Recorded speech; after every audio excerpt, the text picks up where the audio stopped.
Hello and welcome to another edition of William Penn News Now. I'm your host, Charlie Comfort. And I'm Darius Wilson. Lewis Hall, the traditional women's dorm, now has some men visitors.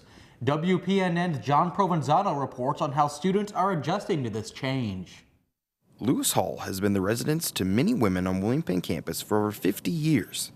That is until this year. Housing Director Jim Rohrbach explains why the guys are living in Lewis. Basically overcrowding.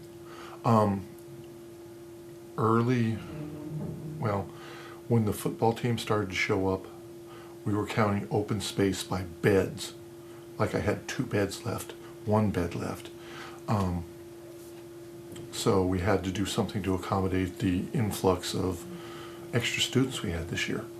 But some students have their own thoughts on this current living situation. It was actually pretty good at the beginning. Like, we didn't have a lot of problems. And then we got a guy RA, but then we seem to have more problems lately. Like, with the guys, they're messy. Like, they have garbage everywhere. This messy lifestyle could be attributed to some underclassmen living in Lewis. Most of the freshmen, some sophomores and juniors, they just think that we're their parents and that we gotta clean up after them and everything. But if they can just learn not to just throw their trash on the ground, they'll be good. Getting used to Lewis's new residence can be challenging for some RAs. Getting used to guys coming in and out, because you're just like, wait, no, hold it, where are you going? Because you're not used to that. You're used to girls being in an all-girl dorm, and so it's just weird. Like, you're sitting on RA duty and you're like, well, hold it. Oh, wait, never mind. Guys are over there. Both sides have their own thoughts about the guys leaving Lewis. Us stop with the girls telling us, I just can't wait for you guys to move out. I like it because of that. Because they keep on telling us that we should move out while we don't really do nothing to them.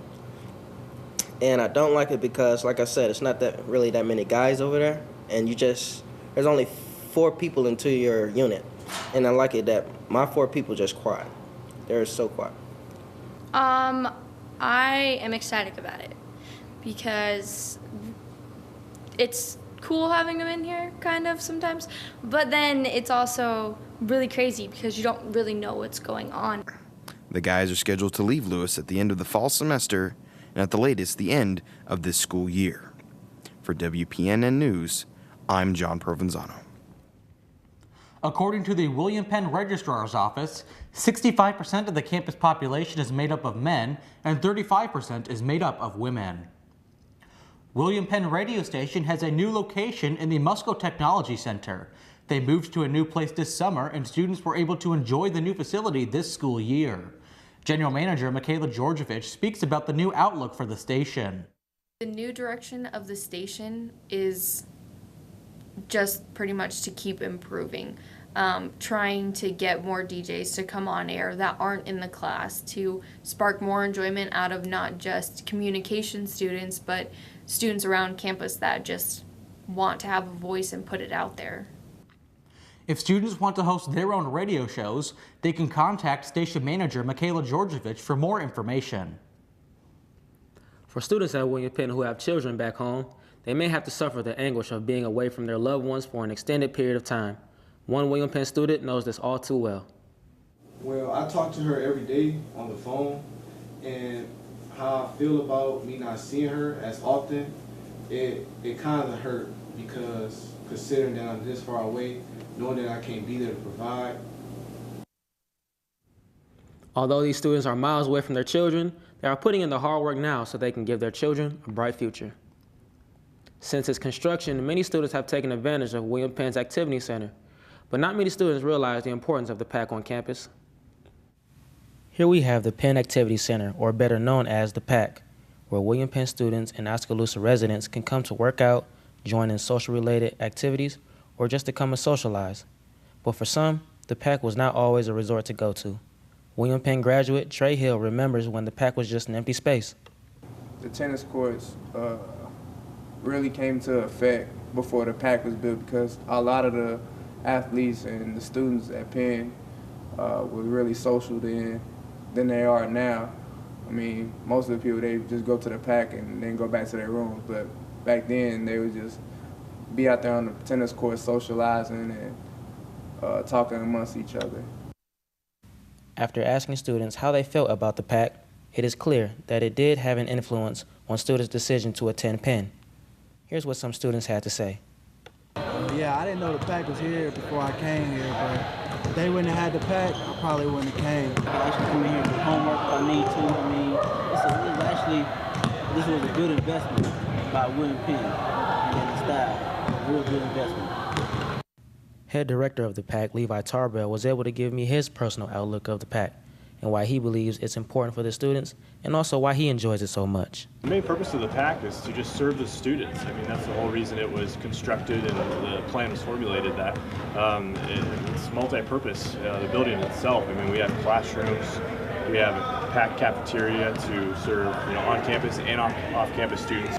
I love seeing visitors' reaction. Now, visitors can be a student, a prospective student, an alumni, or just anybody trying to sell us something.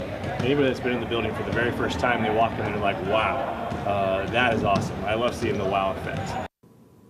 Although Trey graduated last year, he still decided to return to Penn to pursue a coaching career. Now older, he still remembers the good times and old faces 4 years ago here in the PAC and how it has made him a better student and a better person. It's a good place to socialize with friends, do homework when you can't study in your room, just a numerous amount of things that play into effect to help increase my chance of being a better student athlete at Penn. The PAC may have changed, but the memories and good times he's had here have not.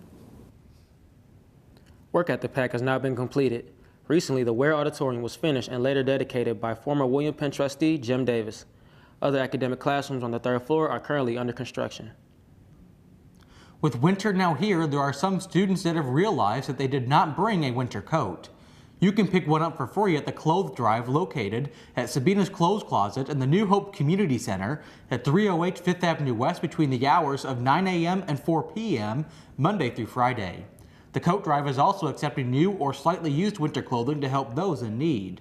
The locations to drop off your donations are Bank Iowa, Curves, Fairway, Maple Ridge Assisted Living, Midwest One Bank, New Hope Community Center, St. Mary's Catholic Church, William Penn University, and the YMCA.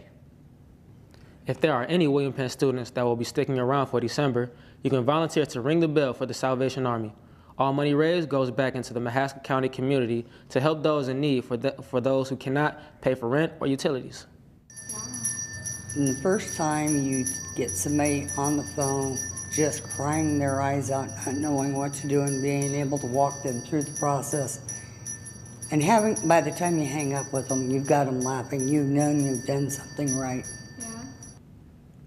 The goal for this year is to raise $50,000 and have about 350 volunteers for the bell ringing season. If you would like to volunteer to ring the bell, you can call 641-660-0173, or if you need assistance, you can call 641-295-0942. Oskaloosa voters went to the polls on November 5th to elect their local government leaders. Voters overwhelmingly gave the nod to all 5 incumbent candidates. Newly re-elected Mayor Dave Creutzfeldt recently commented about what this election means for students. But from a longer-term perspective, I think that the difference was that the folks who were running in opposition were standing mainly in opposition to an airport. But if you get under the skin and look at what they were really talking about, they were also basically saying that the city of Oskaloosa shouldn't be developing the way that it was. The folks who got reelected stand in a position where they say we are all about progressive government, all about growing Oskaloosa. And in order to do that, we have to make Oskaloosa a better place to work, a better place to live. And so if you're a student who's going to be graduating, and if you found some attraction to working here in Oskaloosa, we want to do the best we can to make that a good choice and make you want to live in Oskaloosa, work in Oskaloosa, and give you the opportunities. According to turnout figures from the Mahaska County Auditor's Office, approximately 100 students cast their votes in this year's election, accounting for roughly 5% of the nearly 2,200 votes cast. And finally, on a lighter note, as students get ready for winter break, they will have plenty of time to relax after a long week of final exams. For some students, this time will be spent playing video games. WPNN's John Provenzano has the details. This holiday season, video game enthusiasts will have a chance to purchase the Xbox 360 and the PlayStation 3 at a reasonable price, but some William Penn students prefer one system over the other. I prefer the Xbox. Xbox. I'm still in the Xbox craze. The ergonomics of the Xbox controller is a key aspect that some gamers prefer. Well, I've got really big hands, so the PlayStation controllers don't really fit, and the Xbox are more comfortable. I feel like the way the controller feels, because the PlayStation controller, I have big hands, so the Xbox controllers are just a little bigger. I like that. Another feature that lures gamers to the Xbox is the popularity and functionality of its online gameplay. Online gameplay. Most of my friends play online on Xbox, so I can't beat Xbox online gameplay. Whenever I do play PlayStation with like my friends or something, it always seems like it's a lot more choppy, and like it's not as good of an experience as it is on Xbox. So that's one of the things that I think the paying for it gives you, is it gives you a better experience. With that experience, feuds about the quality of gameplay between the Xbox and PlayStation can arise between the two groups of gamers. I think it just has to do with the fact that, like, if you're going to spend the large sum of money it costs for you to buy a system, and all the kind of questions that go into which system do I want, that you're going to back your decision up with the reasons you are buying, why you're buying it. It's just more fun to have a game system of your own where you can say, hey, you're wrong. I think the arguments between them are fun. I think it's kind of human nature that we do that sometimes, and just competitiveness, obviously. If we're going to be playing games against each other, we got to have competitiveness, and I think that's kind of what the two different systems brings to the table. For WPNN News, I'm John Provenzano. That's all for this edition of WPNN. Thank you for watching, and have a safe Christmas.